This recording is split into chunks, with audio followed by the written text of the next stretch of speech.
மயிலாடுதுறை மாவட்டம் காலி ஊராட்சியில் முன்னாள் ஊராட்சி மன்ற தலைவரும் திமுக தலைமை பொதுக்குழு உறுப்பினருமான காளிகாந்தி தலைமையில் திமுகவினர் வாக்கு சேகரிப்பில் ஈடுபட்டனர். மேலும் வேட்பாளர் குறித்த அறிவிப்பு வெளியாகும் முன்னரே நடைபெற்ற இந்த வாக்கு சேகரிப்பில் திருச்சி மலைக்கோட்டையில் நடைபெற உள்ள கழக மாநில மாநாட்டில் அனைவரும் தவறாமல் கலந்து கொள்ள வேண்டும் என்றும் தமிழகத்தில் மீண்டும் திமுக அரசு வெற்றி பெற உறுதுணையாக இருக்க வேண்டும் என்றும் உறுதிமொழி எடுத்துக் கொள்ளப்பட்டது. வேலூர் மாவட்டத்தில் கடந்த ஒரு மாதத்திற்கு மேலாக 100 டிகிரி ஃபாரன்ஹீட்டை தாண்டி வெயில் பதிவானது காரணமாக பகல் நேரங்களில் வெப்பத்தின் தாக்கம் அதிகமாக இருப்பதால் பொதுமக்கள் மிகவும் அவதியடைந்துள்ளனர். மேலும் பகல் நேரத்தில் உள்ள வெயிலின் தாக்கத்தில் இருந்து தப்பிக்க இளநீர், பனங்காய், நொங்கு, பப்பாளி உள்ளிட்ட நீர் ஆகாரங்களை அருந்தி பொதுமக்கள் வெப்பத்தில் இருந்து தங்களை பாதுகாத்துக் கொள்கின்றனர். வேலூர் மாவட்டம் அடுக்கம்பாறையில் அரசு மருத்துவக் கல்லூரி மருத்துவமனையில் நடைபெற்ற கனவுகள் மெய்ப்படும் நிகழ்ச்சியில் மாவட்ட ஆட்சியர் சுப்புலட்சுமி கலந்து கொண்டு தொலைநோக்கு திட்டம் 2030 மற்றும் 5 ஆண்டு சாதனை மலர் புத்தகத்தை வெளியிட்டார். இந்நிகழ்ச்சியில் 10 பயனாளிகளுக்கு இணைப்பு சக்கரம் பொருத்தப்பட்ட இருசக்கர வாகனம் மற்றும் 19 பயனாளிகளுக்கு இலவச வீட்டுமனை பட்டா உள்ளிட்ட பல்வேறு நலத்திட்ட உதவிகள் வழங்கப்பட்டது. வருகின்ற சட்டமன்ற தேர்தலில் அனைத்து மாணவர் முன்னேற்ற அமைப்பு தமிழக வெற்றி கழகத்துடன் இணைந்து பணியாற்ற உள்ளதாக அமைப்பின் மாநில தலைவர் முனிஷ் பாண்டி தெரிவித்துள்ளார். மதுரையில் செய்தியாளர்களை சந்தித்த அனைத்து மாணவர் முன்னேற்ற அமைப்பின் மாநில தலைவர் முனிஷ் பாண்டி, தமிழக மக்கள் விரும்பும் ஒரே தலைவராக உள்ள விஜய் முன்னெடுக்கும் அரசியல் தமிழக மக்களுக்கான அரசியல் மற்றும் மாணவர்களுக்கான அரசியல் என்பதன் காரணமாக அனைத்து மாணவர் முன்னேற்ற அமைப்பு விஜயோடு இணைந்து பயணிக்க உள்ளதாக தெரிவித்தார். அதாவது இதுவரைக்கும் இருக்கக்கூடிய அதிமுக, திமுக இந்த 2 அரசியல் கட்சியுமே பார்த்தீங்கன்னா தொடர்ந்து மாணவர்களுக்கு அநீதியை மட்டும்தான் ஏற்படுத்துறாங்க. இதுல மாற்றம் வேண்டும்னு மாணவர்கள் பிரச்சனை தொடர்ந்து இருப்பதனால அந்த மாணவர்களுக்கு ஒரு மாற்றம் வேண்டும். அதனால நிச்சயமா ஒரு புதிய அரசியல் கட்சியால மட்டும்தான் அதை முன்னிறுத்த முடியும் அப்படின்றத மையப்படுத்தும். திருமண நிகழ்ச்சியில் விஜய், த்ரிஷா ஒன்றாக கலந்து கொண்டது என்பது அவர்களின் தனிப்பட்ட விஷயம்.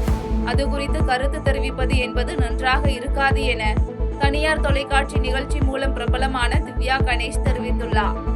மதுரையில் கடை திறப்பு விழா ஒன்றில் கலந்து கொண்டு செய்தியாளர்களை சந்தித்த திவ்யா கணேஷ் மதுரைக்கு வந்தது மகிழ்ச்சி அளிப்பதாக தெரிவித்தார். மாதிரி அப்படின்னு சொல்லிட்டு எனக்கு இங்க இருந்த வீடு ஒரு 1.5 மணி நேரம் தான் இல்லையா. அதை எப்ப நான் ஊருக்கு போனாலும் மதுரை வந்துட்டு தான் போக முடியும். மதுரை என்னோட ரொம்ப ஃபேவரட்டான ஒரு பிளேஸ். அப்கோர்ஸ் மல்லிப்பூ சாப்பாடு எப்ப வந்தாலும் ரியலி நைஸ். மக்கள் ஆல்சோ ரொம்ப பாசம் காட்டுறாங்க, நல்லா இருக்கு. திருப்பூர் மாவட்டம் காங்கேயம் தாராபுரம் சாலை பிரிவு அருகே செங்கல் ஏற்றும் பொக்லைன் லாரி மீது கார் மோதி ஏற்பட்ட விபத்தில் மதுபோதையில் காரை இயக்கி வந்ததாக கூறப்படும் மனோஜ் மற்றும் அவருடன் பயணம் செய்த டாஸ்மாக் ஊழியர் சங்கிலியன் ஆகியோர் பலத்த காயமடைந்தனர். இதனையடுத்து காயமடைந்த 2 பேரும் மருத்துவமனைக்கு அனுப்பி வைக்கப்பட்ட நிலையில் விபத்து குறித்து தாராபுரம் போலீசார் வழக்கு பதிவு செய்து விசாரித்து வருகின்றனர். திருப்பூர் நெசவாளர் காலனி பகுதியில் அமைந்துள்ள 30 ஆண்டுகள் பழமை வாய்ந்த நகர்ப்புற ஆரம்ப சுகாதார நிலையத்தில் மேற்கூரை திடீரென இடிந்து விழுந்தது. இரவு நேரத்தில் நடந்த இந்த விபத்து காரணமாக பாதிப்பு ஏற்படாத நிலையில் சுகாதார நிலைய கட்டடத்தில் பராமரிப்பு பணிகள் மேற்கொள்ள ஆட்கள் நியமிக்கப்பட்டு பணிகள் துவங்க உள்ளதாக அதிகாரிகள் தரப்பில் தெரிவிக்கப்பட்டுள்ளது. செங்கல்பட்டு மாவட்டம் ஐயஞ்சேரியில் 80 லட்சம் ரூபாய் மதிப்பில் புனரமைக்கப்பட்ட குளத்தை பொதுமக்கள் பயன்பாட்டிற்கு அர்ப்பணிக்கும் நிகழ்ச்சி மாவட்ட ஆட்சியர் மாலதி ஹெலன் தலைமையில் நடைபெற்றது.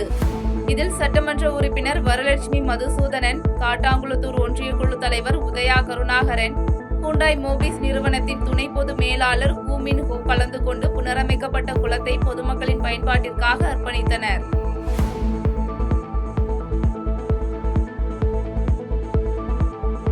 கோவை மாவட்டம் பொள்ளாச்சியில் தனியார் திரையரங்கில் திரையிடப்பட்ட படம் திரைப்படத்தை சினிமா ரசிகர்களுடன் படத்தின் தயாரிப்பாளர் பிரபு திரைப்படத்தை பார்த்து ரசித்தார். இதனைத் தொடர்ந்து செய்தியாளர்களை சந்தித்த பிரபு, பாரம்பரிய வடமாடு மஞ்சுவிரட்டை மையப்படுத்தி நடிகர் விமல் நடித்த வடம் திரைப்படம் தமிழகம் முழுவதும் வெளியிடப்பட்டு ரசிகர்கள் மத்தியில் வரவேற்பு பெற்றுள்ளது மகிழ்ச்சி அளிப்பதாக தெரிவித்தார். முதல் நாள் காட்சி நீங்க பார்த்துருக்கீங்க, ரசிகர்கள்ட்ட ரொம்ப நல்ல வரவேற்பு இருக்கு.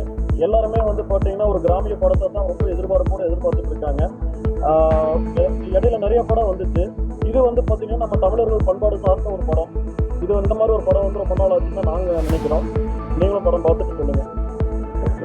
ஓகே.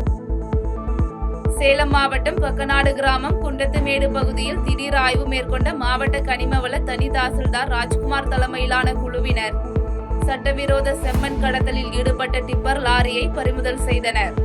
தொடர்ந்து பறிமுதல் செய்யப்பட்ட லாரி போலீசாரிடம் ஒப்படைக்கப்பட்ட நிலையில் தப்பியோடிய லாரியின் ஓட்டுநர் குறித்து போலீசார் விசாரணை மேற்கொண்டு வருகின்றனர். தஞ்சாவூர் மாவட்டம் பசுபதி கோவில் பகுதியைச் சேர்ந்த நாகராஜன் என்பவர் வளர்த்து வந்த பசுமாடு கர்ப்பம் தரித்த நிலையில் ஒன்றன் பின் ஒன்றாக 2 கன்றுகளை ஈன்றுள்ளது. இதனை கண்ட மாட்டின் உரிமையாளர் நாகராஜன் இன்ப அதிர்ச்சி அடைந்த நிலையில் இதுகுறித்த தகவல் அறிந்து வந்த அக்கம்பக்கத்தினர் ஒரே நேரத்தில் 2 கன்றுகளை ஈன்ற பசுவையும் கன்றுகளையும் பார்த்து மகிழ்ந்தனர்.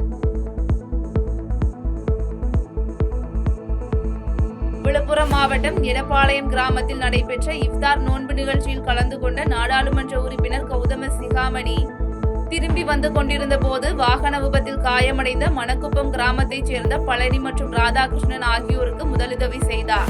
தொடர்ந்து காயமடைந்தவர்களிடம் 5000 ரூபாய் பணம் கொடுத்து ஆம்புலன்ஸ் மூலம் மருத்துவமனைக்கு அனுப்பி வைத்த எம்பி பொன் கௌதம சிகாமணிக்கு அப்பகுதி மக்கள் நன்றி தெரிவித்துள்ளனர்.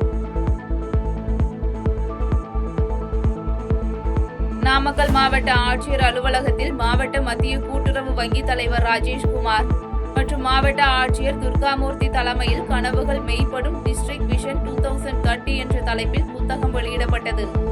இதில் மேயர் கலாநிதி கலந்து கொண்டு கனவுகள் மெய்ப்படும் புத்தகத்தை வெளியிட்ட நிலையில் இந்நிகழ்வில் துணை மேயர் பூபதி, மாவட்ட வருவாய் அலுவலர் சரவணன் ஆகியோர் கலந்து கொண்டு சிறப்பித்தனர். செய்திகளை உடனுக்குடன் தெரிந்து கொள்ள கீழ்கண்ட கேபிள் மற்றும் டிடிஎச் நெட்வொர்க்குகளில் எம்நாடு செய்தி தொலைக்காட்சியை காணுங்கள்.